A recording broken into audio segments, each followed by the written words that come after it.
Mas hoje eu tenho um assunto para conversar com você, que tem a ver com tudo isso que está acontecendo no nosso meio. Nós estamos vivendo já um ano debaixo de uma pandemia mundial. E quando nós pensávamos que as coisas iriam melhorar, uma segunda onda de contágio nos assolou. E essa segunda onda vem com uma mutação do vírus da Covid, especialmente brasileira, chamada P1, ainda mais contagiosa, onde a pessoa que pega essa doença, ela já pega com 10 vezes mais a carga viral do que antes do antigo vírus da Covid. Diante disso, você está em lockdown, nós estamos em lockdown, porque o sistema de saúde colapsou. Essa semana foi triste a gente saber, ouvir, acompanhar situações como pastor de pessoas que precisavam de hospitais, que precisavam de uma vaga na UTI, de uma vaga numa enfermaria, e não existia vaga, não tinha vaga. Conversava com um amigo médico, ele diz assim: é triste porque às vezes tem uma pessoa chegada a gente, próxima a gente, que a gente quer fazer alguma coisa, mas não tem o que fazer. Ou a gente dá alta para alguém, ou morre alguém, porque senão não tem qualquer vaga.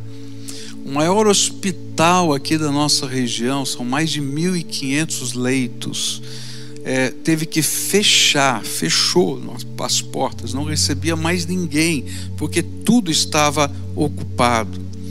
E não adianta a gente dizer assim: vamos ampliar o número de leitos, porque não existem equipes médicas disponíveis para uma rápida ampliação do sistema. E ao longo dessa semana, nós pastores aqui dessa igreja, reunidos num encontro, orando, claro que virtualmente, porque é assim que a gente tem que fazer, nós decidimos iniciar uma campanha de oração. E essa campanha de oração está focada no clamor a Deus pela misericórdia dele e por soluções. E eu queria convocar você, como pastor desta igreja, quero convocar você a participar dessa campanha de oração. O nosso sonho é levantar pelo menos 1.000 pessoas que se disponham a coordenar uma unidade de oração. O que é isso? Cada um desses líderes dessa unidade de oração, e nós estamos sonhando com um mínimo de 1.000, eles vão convidar mais 5 pessoas para que durante a semana, num encontro virtual, ou por WhatsApp, ou por qualquer outro meio, eles gastem tempo na presença de Deus, intercedendo, orando, para que o Senhor venha derramar graça no meio desse mundo, mas começando aqui, nesse lugar em que nós vivemos. E nós estamos pedindo que você convoque pessoas, crentes ou não, para estarem juntas ali para orar. Por quê? Porque eu creio que Deus vai fazer coisas tão tremendas, tão maravilhosas, que aqueles que ainda não conhecem o poder de Deus e a graça de Jesus hão de se converter enquanto a gente estiver orando.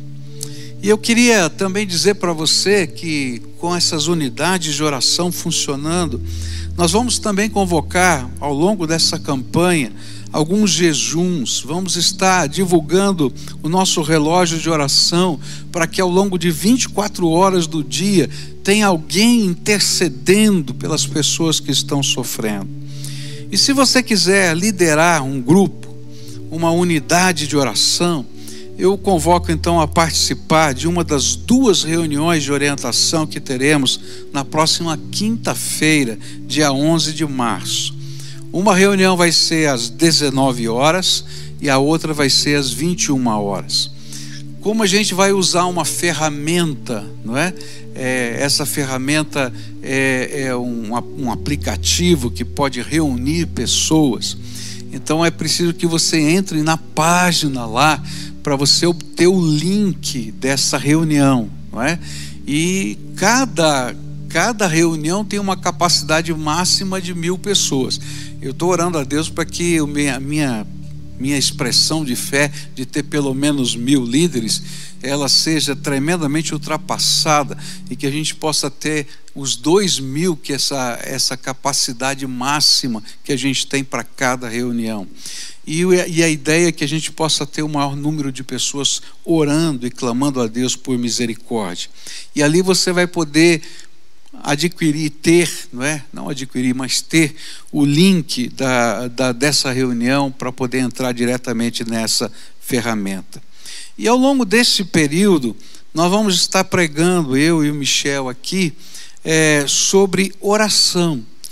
E vamos estar olhando na palavra de Deus para algumas orações da Bíblia.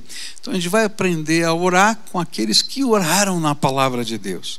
E hoje eu quero começar aprendendo a orar com Neemias, esse servo de Deus do passado. E a gente vai encontrar a oração dele no capítulo 1 de Neemias. A partir do verso 1, a palavra do Senhor diz assim: Palavras de Neemias, filho de Acalias, no mês de Quisleu, no 20º ano, enquanto eu estava na cidade de Suzã, Hanani, um dos meus irmãos, veio de Judá com alguns outros homens, e eu lhes perguntei acerca dos judeus que restaram, os sobreviventes do cativeiro, e também sobre Jerusalém.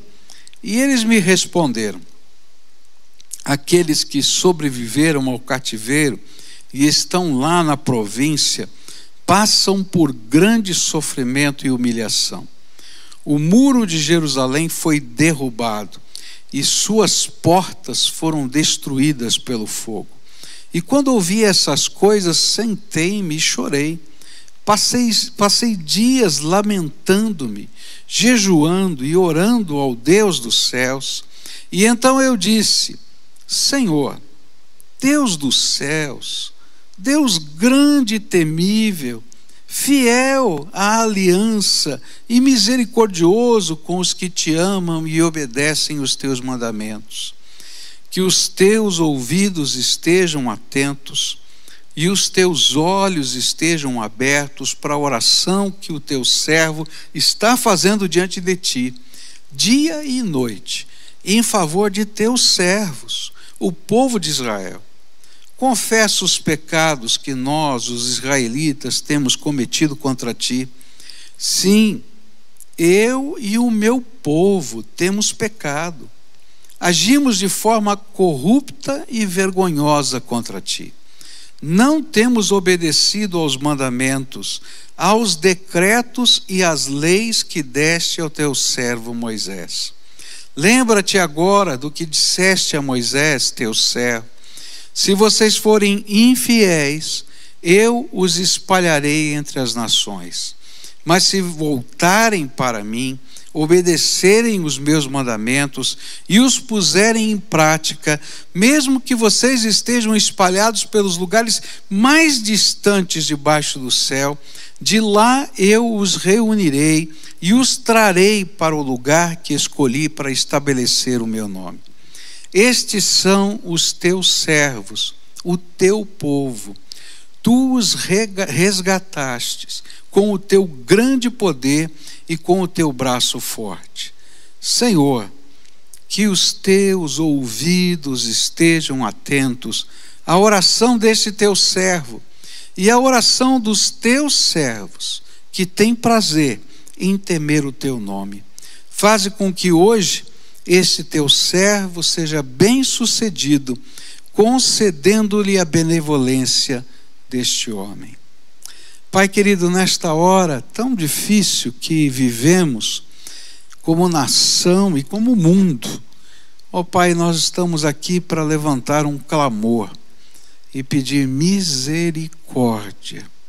E nessa hora, Pai, queremos aprender a orar, aprender a interceder, aprender com o Teu Espírito Santo a como podemos tomar parte nessa batalha espiritual que o mundo todo está vivendo para fazer diferença, Senhor, na vida das pessoas. Nós acreditamos, Senhor, pela palavra de Deus, que as orações mudam histórias. E é por isso, Pai, que nós estamos buscando a Tua face, porque cremos que o céu se move enquanto o Teu povo ora. Então fala conosco nessa manhã, é aquilo que oramos em nome de Jesus. Amém e amém. É interessante porque apesar de Neemias estar seguro no palácio, ele era copeiro do rei, ele vivia numa condição melhor do que a maioria de milhares e quem sabe até de milhões de pessoas. Mas a situação do seu povo o motivou a interceder por eles. E nesta oração de Neemias, nós encontramos algumas características da oração que move o céu, que mexe com o céu. E ontem à noite Michel começou a pregar sobre esse texto e ele falou sobre uma das características da oração que move o céu, porque ela é fundamentada na natureza de Deus, de um Deus todo-poderoso, de um Deus fiel, de um Deus misericordioso. E agora de manhã eu quero olhar também para algumas dessas características da oração que move o céu. E a primeira delas eu vou encontrar nos 2 primeiros versículos, onde a palavra de Deus diz que Anani, um dos meus irmãos, veio de Judá com alguns outros homens, e eu lhes perguntei acerca dos judeus que restaram, os sobreviventes do cativeiro, e também sobre Jerusalém. E eles me responderam: aqueles que sobreviveram ao cativeiro e estão lá na província, passam por grande sofrimento e humilhação. E o muro de Jerusalém foi derrubado, e as suas portas foram destruídas pelo fogo. Bom, Neemias estava lá, seguro na capital, como copeiro do rei, mas apesar disso, ele está preocupado com o povo que está lá em Jerusalém, e lá sobraram depois de serem os outros levados para o cativeiro. E a palavra de Deus nos mostra que algumas vezes o fato de tudo ir muito bem em nossa vida pode nos levar a viver em uma realidade alternativa. É interessante isso, né? A gente imagina que o problema, a dificuldade, a angústia está na casa do outro, que nunca vai chegar na casa da gente, que o Covid está na casa do vizinho, mas nunca vai chegar na nossa casa, no meio da nossa família. E essa realidade alternativa, ela distorce a nossa possibilidade de discernir o que realmente está acontecendo. Quando eu estive lá em Bangladesh, eu vi a história de algumas mulheres de uma organização da ONU que durante a guerra da independência de Bangladesh com o Paquistão foram até lá para entender as necessidades daquele povo e levantar recursos para o socorro daquela nação. E como resultado, aquelas mulheres na sua campanha levantaram centenas de milhares de dólares e compraram talheres, porque aquelas mulheres na visita tinham ficado impressionadas, pois todas as pessoas com quem elas contactaram comiam com as mãos, não usavam talheres, e elas imaginavam que não usassem por causa da extrema pobreza, e então pensaram: vamos fazer o que ninguém mais está fazendo, vamos mandar talheres para eles. Mas elas não haviam entendido que aquelas pessoas naquela região do mundo comem com as mãos por uma questão cultural, não por falta de talheres. E quando a ajuda chegou, As pessoas olharam para aqueles caminhões chegando da ONU e abriram lá para ver o que tinha dentro. Estava cheio de talheres. E o povo começou a chorar, porque eles precisavam de comida e não de talheres.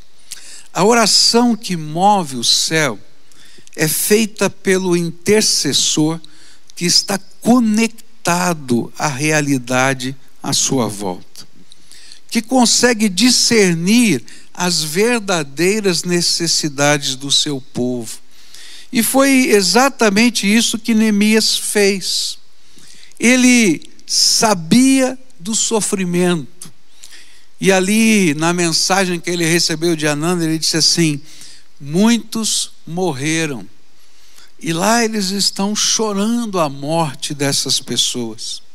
Ele sabia da perseguição, da opressão que os seus irmãos sofriam, porque os novos habitantes da terra perseguiam os antigos habitantes da terra. Ele sabia dos roubos que existiam, porque as cidades não eram muradas e não tinham proteção, e então as gangues daquele tempo, vinham e invadiam, e o pouco que as pessoas tinham era levado. Mas Neemias também sabia que estas coisas eram consequências e que as verdadeiras causas eram outras. E aí ele vai dizer no versículo 6 e no versículo 7: confesso os pecados que nós, os israelitas, temos cometido contra ti. Sim, eu e o meu povo temos pecado. Agimos de forma corrupta e vergonhosa contra ti. Não temos obedecido aos mandamentos, aos decretos e às leis que deste ao teu servo Moisés. E ele vai dizer: olha, Senhor, tudo isso está acontecendo e a gente está chorando com eles. Mas nós sabemos por que está acontecendo. Porque nós temos pecado. Porque existe corrupção dentro de nós. Porque praticamos coisas vergonhosas diante do Senhor, porque nós nos afastamos da tua palavra. Quando eu olho para aquilo que nós estamos vivendo hoje, eu não quero perder o senso de realidade. Nós estamos sofrendo como nunca na minha geração eu havia visto. Quase todos nós temos alguém próximo, seja parente ou amigo, que está ou esteve doente desta enfermidade. Muitos estão angustiados com a morte de alguns dos seus queridos. E outros estão vivendo um tempo de tremenda angústia com as sombras da morte. Essa semana estivemos orando por pessoas amadas da gente, do dia a dia da gente, que estavam lutando contra a morte nos hospitais. E aí a tendência da nossa sociedade, nossa maneira de viver, é procurar culpado. O culpado é o presidente da República, o culpado é o Ministério da Saúde, o culpado é a política, o culpado é a economia, o culpado... Mas nós nos esquecemos de perceber a realidade na perspectiva de Deus. Na perspectiva de Deus, o culpado é aquilo que a gente chama de pós-cristianismo. A gente vive um mundo que diz: não sei se a gente crê mais em Deus, ou se crê num Deus como uma força lá distante no céu, que não tem nada a ver com o nosso contexto aqui na terra. Nós esquecemos que os verdadeiros culpados somos nós mesmos, quando nos afastamos da palavra de Deus e abandonamos os valores do reino de Deus. E a Bíblia diz que quando a gente se afasta disso, consequências vêm sobre as nossas próprias vidas. Nós nos esquecemos que os verdadeiros culpados somos nós, quando no nosso orgulho humano nos imaginamos tão fortes e poderosos que podemos vencer até Deus. Nós nos esquecemos da corrupção que está dentro do ser humano, corrupção que se vê em todas as áreas. A gente fala tanto de corrupção na política, na economia, mas ao longo dessas semanas a corrupção mais surpreendente foi dos enfermeiros, que ao aplicarem uma injeção, espetavam com a agulha, alguns deles, não todos naturalmente, e tiravam sem dar a vacina, para guardar a vacina para alguém, não sei quem. E sabe, nós nos esquecemos de ver que esse mundo acha normal o que Deus acha vergonhoso. A oração que move o céu é aquela cujo intercessor se apresenta diante do trono com um profundo senso de realidade, em busca da misericordiosa graça de Deus, apesar dos nossos pecados. Eu acho tremendo Neemias orar aqui com esse senso de realidade, porque ele está tão impactado pelo sofrimento, pela angústia do seu povo, que ele toma o lugar do povo para dizer: temos pecado contra o Senhor, temos nos afastado da tua vontade. E ele, como intercessor, diz: sou eu e são os meus irmãos. E Senhor, se o Senhor for esperar mudar tudo, então nós estamos mortos. Então eu vim aqui pedir misericórdia e venho aqui pedir graça. Eu acho que nós precisamos ser esse tipo de intercessor que tem um senso de realidade, em que pode se colocar como um sacerdote se coloca diante de Deus a favor do povo, para dizer: Senhor, sabemos que tem pecado, mas Senhor, tenha misericórdia, e com o sangue de Jesus que cobre uma multidão de pecados, vem Senhor e começa alguma coisa nova, porque Tu és a nossa única esperança.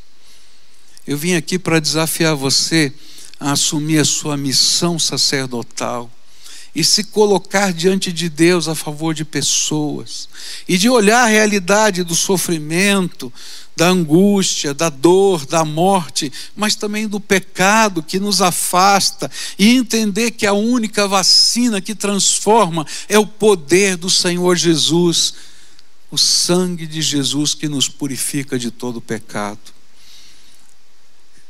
Às vezes eu me sinto no meio dessa pandemia como os marinheiros, olhando para tudo que está acontecendo, como os marinheiros que tentavam salvar a vida de Jonas e remavam, e parece que quanto mais remavam a tempestade ficava maior. E entendo que a verdadeira salvação de Jonas veio quando ele clamou ao Senhor e pediu a sua misericórdia. Nós precisamos ser os intercessores que movem o céu e que clamam ao Senhor por uma misericórdia. Segunda característica da oração que move o céu está aqui no versículo 4, quando diz assim: quando ouvi essas coisas, sentei-me e chorei, e passei dias lamentando-me, jejuando e orando ao Deus dos céus. A segunda característica da oração que move o céu é que, diante da realidade, o intercessor se torna apaixonadamente empático às pessoas que estão vivendo aquela realidade. Foi por isso que a reação de Neemias foi chorar. Quando ele ouviu a notícia do que estava acontecendo e tendo senso de realidade, ele chora. Mas o texto é muito forte nos simbolismos, porque ele mostra alguns aspectos da cultura aqui, que às vezes a gente lendo não percebe.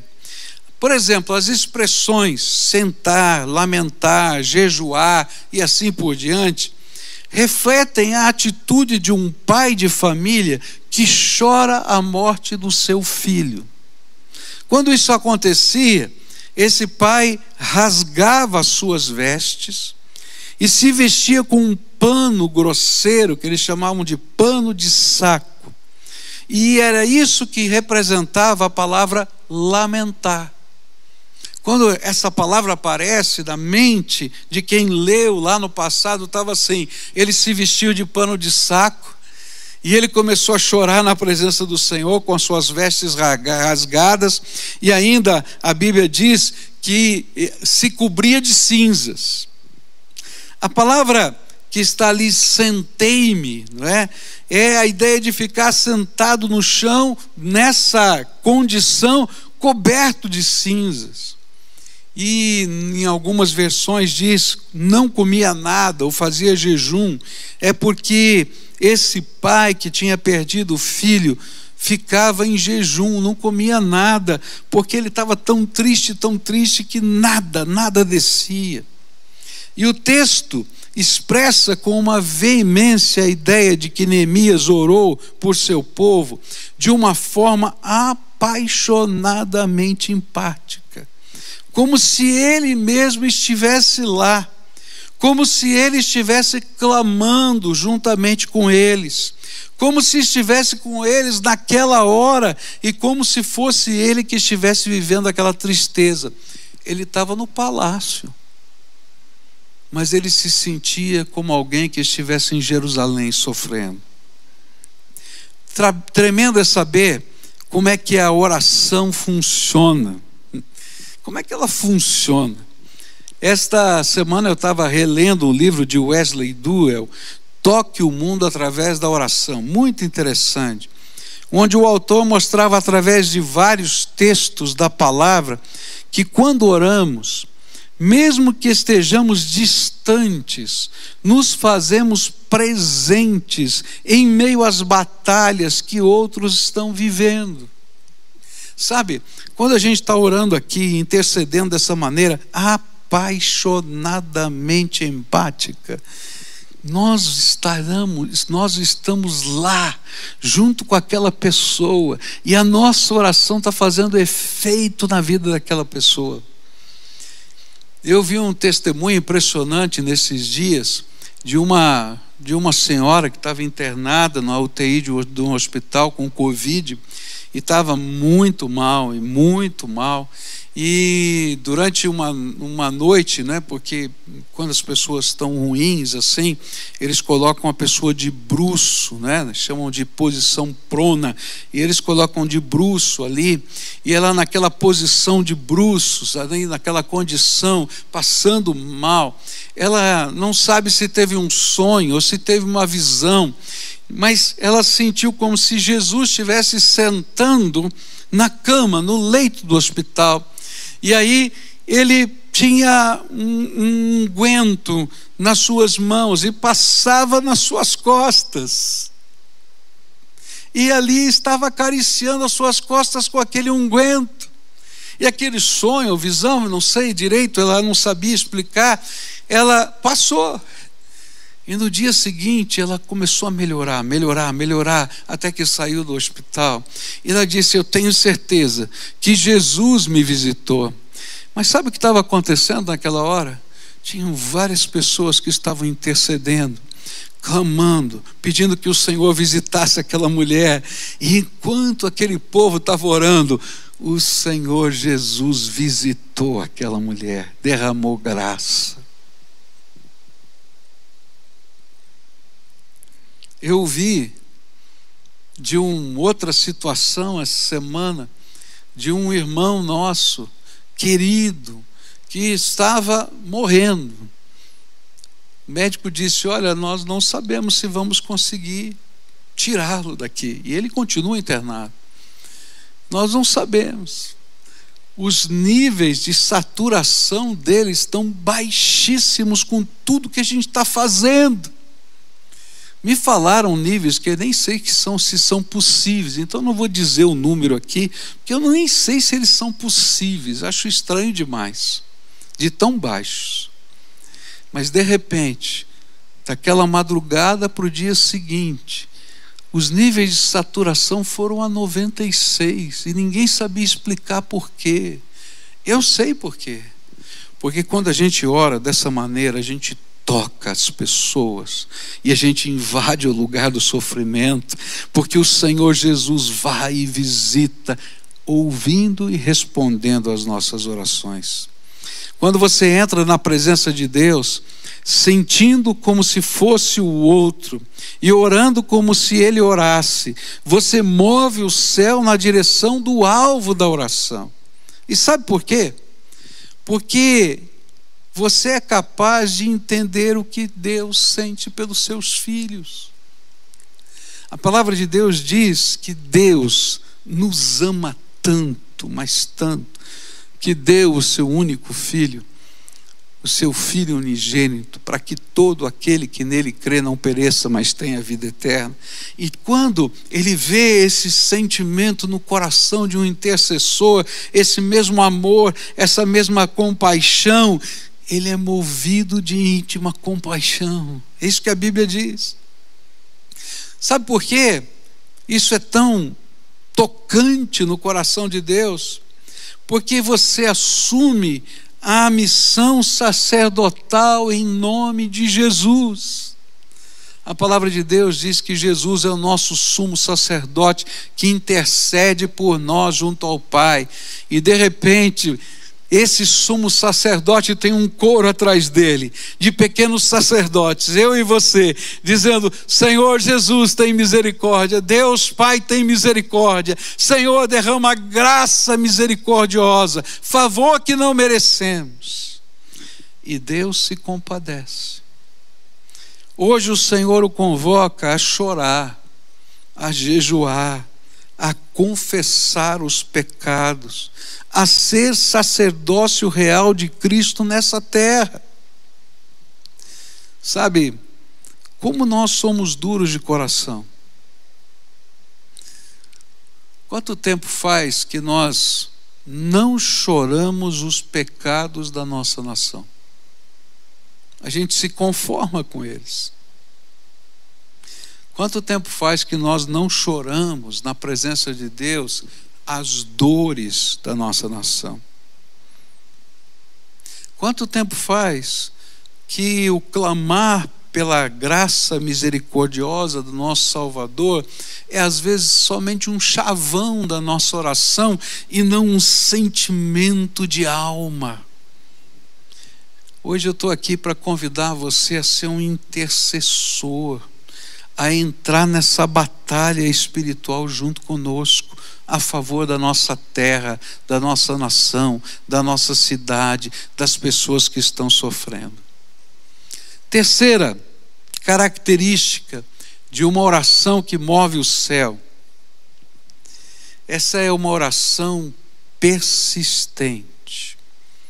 E ela diz assim no versículo 6, a palavra: que os teus ouvidos estejam atentos e os teus olhos estejam abertos para a oração que o teu servo está fazendo diante de ti, dia e noite, em favor de teus servos, o povo de Israel. A terceira característica da oração que move o céu é que ela é persistente. Isso ficou expresso nas palavras de Neemias, quando ele está dizendo: olha, é a oração que eu estou fazendo dia e noite, sem parar. Anos atrás eu li uma meditação interessante que afirmava que muitas de nossas orações são como pequenas escaramuças. Nós vamos como turistas a um campo de batalha e damos alguns tiros. Ficamos felizes em participar e voltamos para as nossas casas, guardamos as nossas armas e a própria armadura da fé colocamos no armário. E alguns até, por falta de lugar ou espaço na sua casa, vão a um depósito alugado, distante, e colocam lá a armadura da fé e voltam para suas vidas. Mas o autor afirmava que a Bíblia nos desafia a vestir sempre, todos os dias, todas as horas, toda a armadura de Deus para podermos resistir ao dia mau. Se você ainda não percebeu, o dia mau já chegou. Nós estamos vivendo o dia mau. A oração e o clamor que precisamos levantar precisa ser persistente. A ajuda prática também precisa ser persistente. O exército de Deus precisa estar em prontidão, porque nós estamos vivendo dias de alerta vermelho. O Senhor nos convoca a viver a disciplina da oração. Isso está na Bíblia.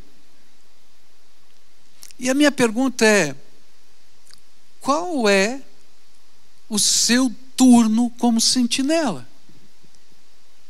Se de fato você é um sentinela.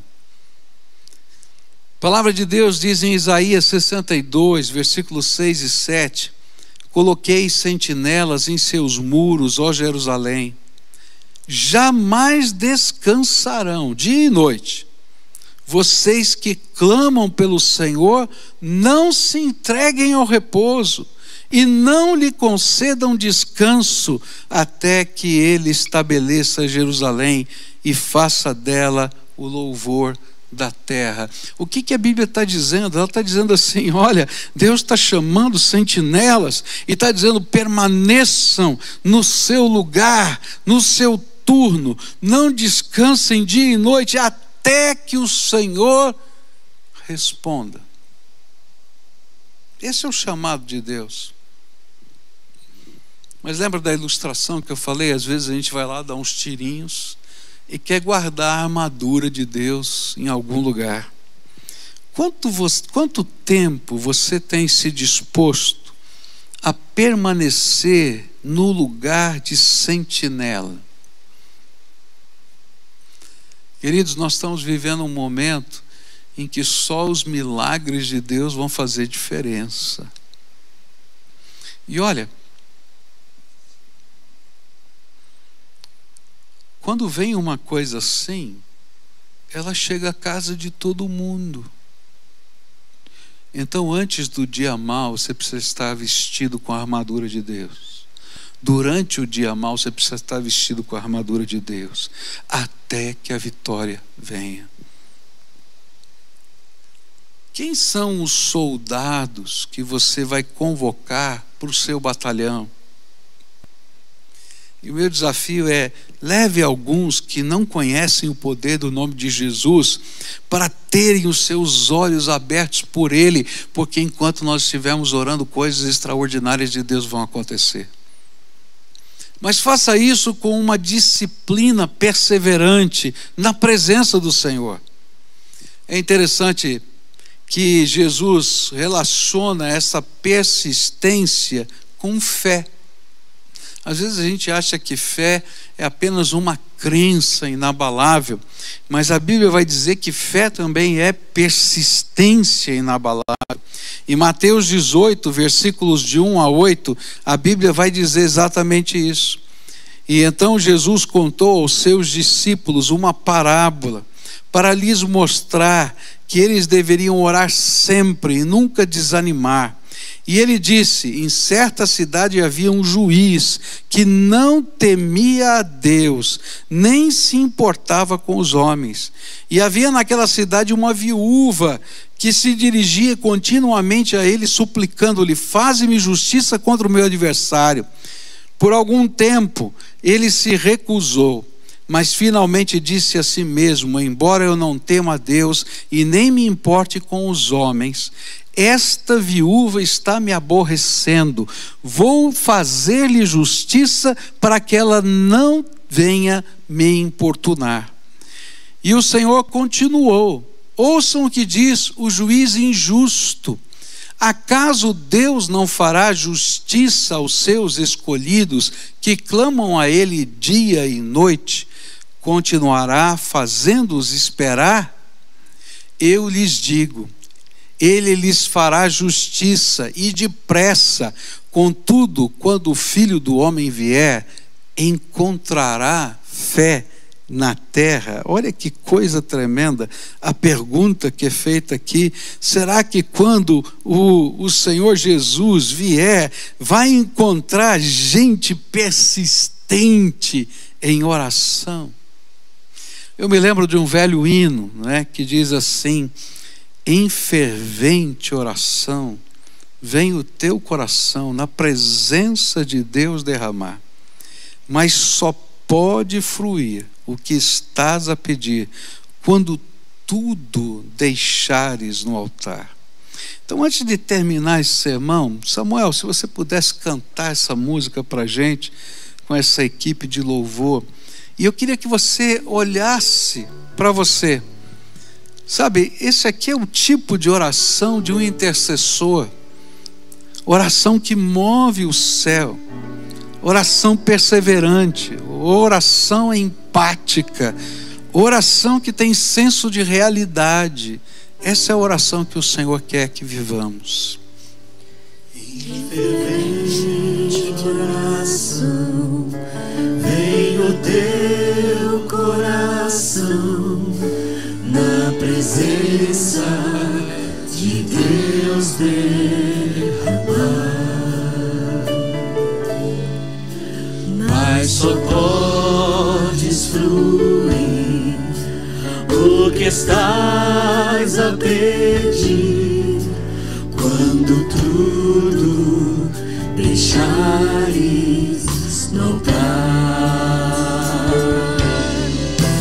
Quando tudo perante o Senhor estiver e todo meu ser Ele controlar,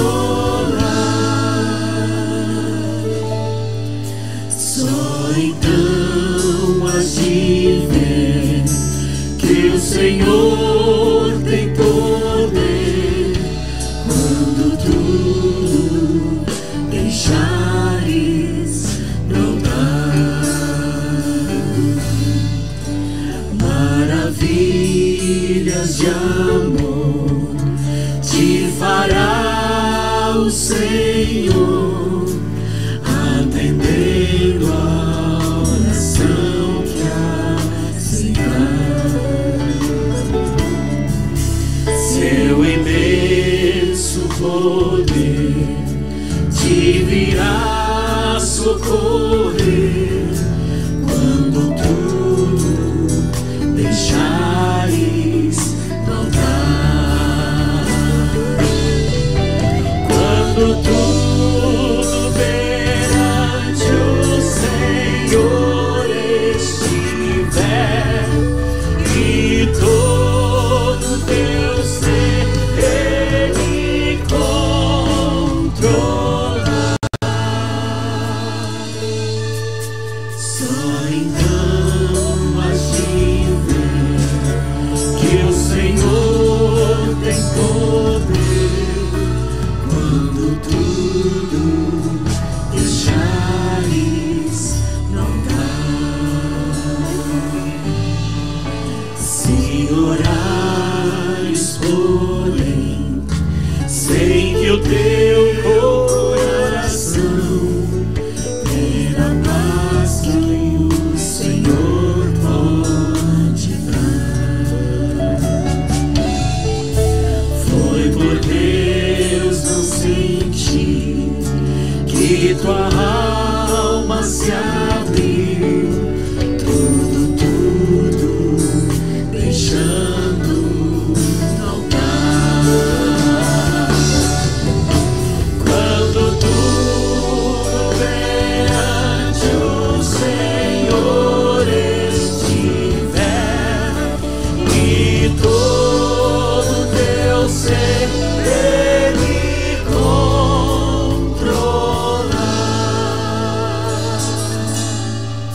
só então has de ver que o Senhor tem poder quando tudo deixares no altar.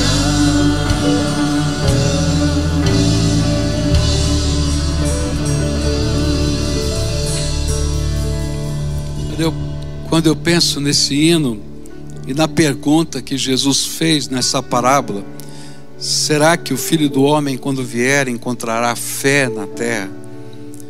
Eu fico pensando, será que Jesus pode encontrar no meio da gente esse tipo de fé perseverante, fervente, derramada na presença dele?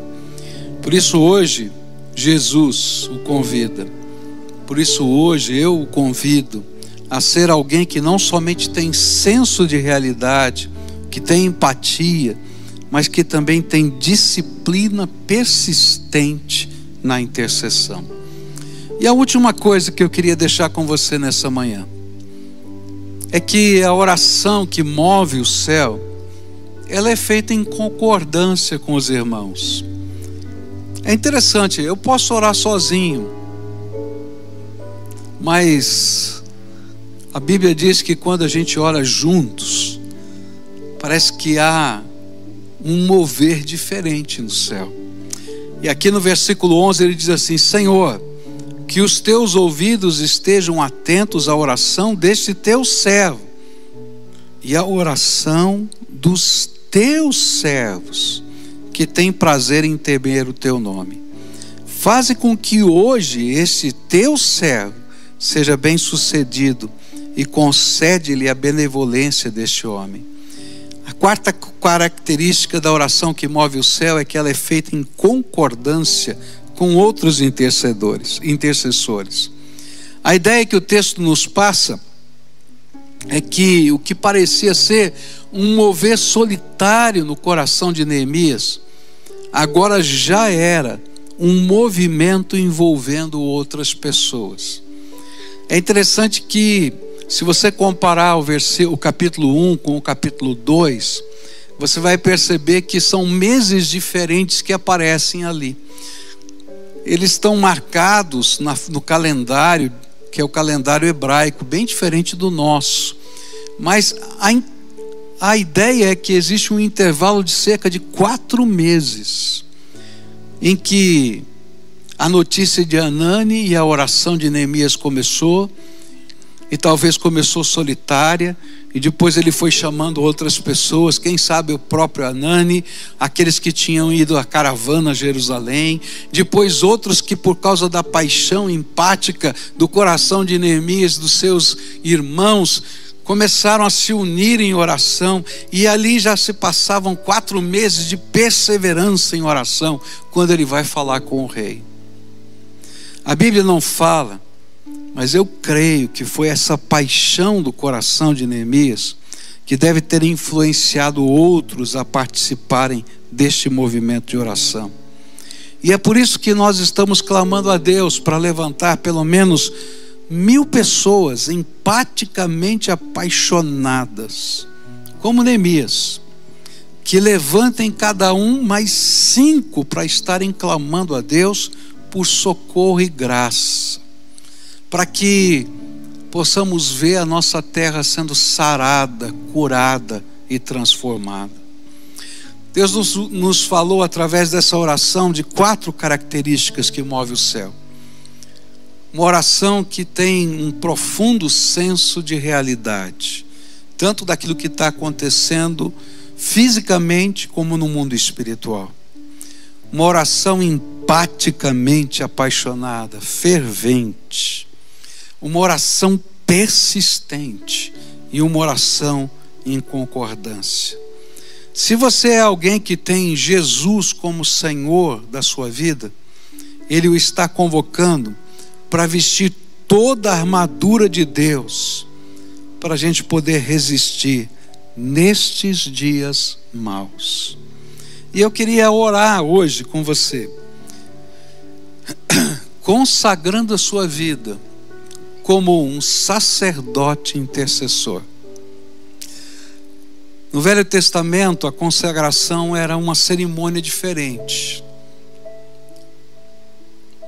Ela envolvia 2 partes. A primeira parte era uma oferta chamada movida. Nessa primeira parte, então a pessoa estendia suas mãos, e o sacerdote que ia fazer a unção começava a colocar partes de animais nos braços desse novo sacerdote. Eu não sei se você já empilhou carne, mas empilhar carne é muito estranho, porque você vai colocando, ela vai se mexendo ali, ela não se ajusta, não é? Ela vai escorregando. E ele ia colocando uma coxa de um animal, o peito do outro, e assim ia fazendo. E ele tinha que, com muito cuidado para não deixar cair no chão, andar com aquilo e mover sobre o altar. Eu creio que quando Deus nos chama para o sacerdócio real, Ele coloca pessoas por quem nós temos que interceder. E assim como é difícil a gente mover sobre o altar aquela carne, às vezes é difícil a gente ser um intercessor. A gente tem que andar com cuidado, a gente tem que andar com determinação. E o Senhor quer fazer isso na minha vida e na sua vida. Depois tinha um outro momento, quando pegava-se o sangue do animal, colocava-se na orelha direita, no polegar da mão direita e no dedão do pé direito. E aí, com esse simbolismo se dizia: agora todo o seu corpo, todo o seu ser pertencem ao Senhor e são dedicados ao Senhor. E você vai se colocar diante de Deus a favor das pessoas, levando oração e intercessão por elas, com toda a sua alma, com todo o seu entendimento, com todas as suas forças. E chegava um momento que era o ápice, o final, onde um azeite perfumado era derramado sobre a cabeça e ele escorria pela barba, pela roupa, até os pés.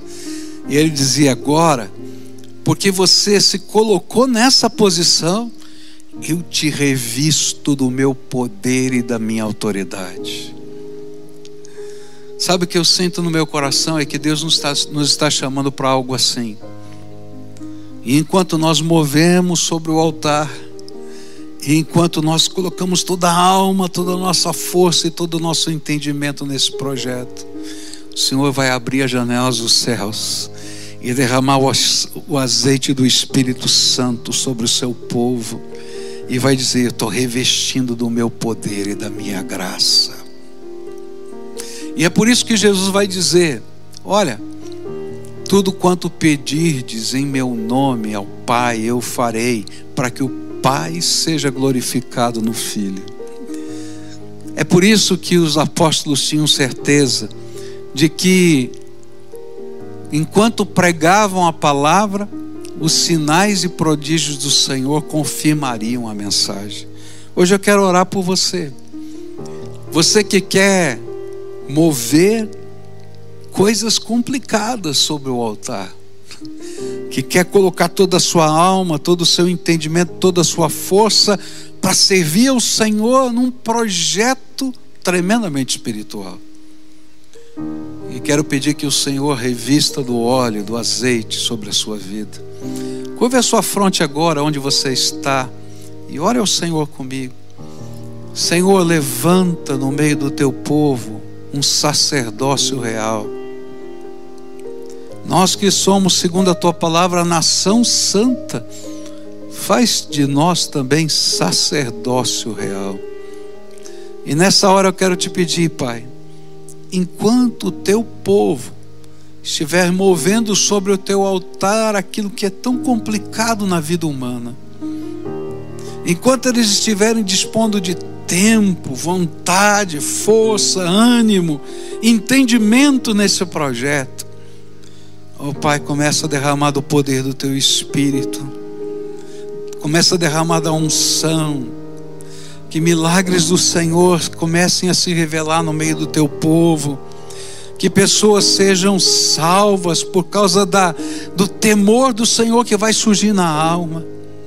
Oh Pai, que pessoas sejam curadas, transformadas, que lares desfeitos sejam reconciliados, que pessoas possam ser reconectadas, que haja libertação, que haja transformação no poder do nome de Jesus. Levanta o teu exército e ensina-nos a usar toda a armadura, todo tempo, para que nesses dias maus de batalha espiritual sejamos mais do que vencedores em Cristo Jesus, o nosso Senhor. Amém e amém. Aleluia. Deus seja louvado pela sua palavra. Nós vamos nos preparar para celebrar a ceia do Senhor. Então, enquanto cantamos esta canção, reúne a família, prepara os elementos. Você que é salvo em Jesus Cristo, já desceu as águas do batismo, celebre conosco a ceia do Senhor.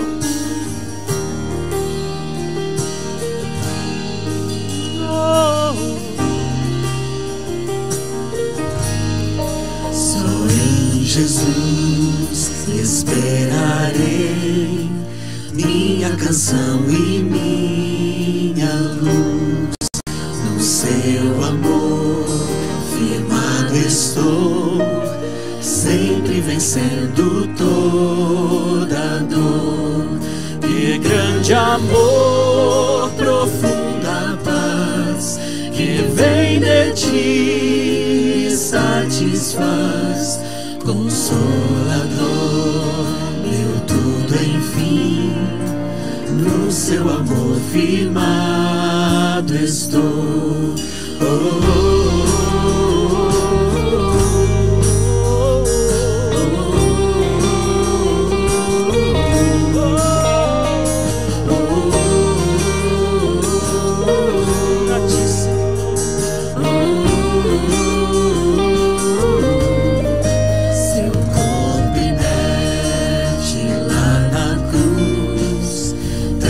cobriram toda a luz, porém em glória meu Jesus vitorioso foi na cruz.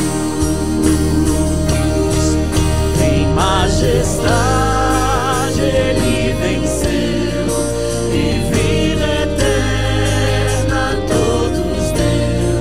Jesus é meu, com seu sangue me comprou. Oh, oh,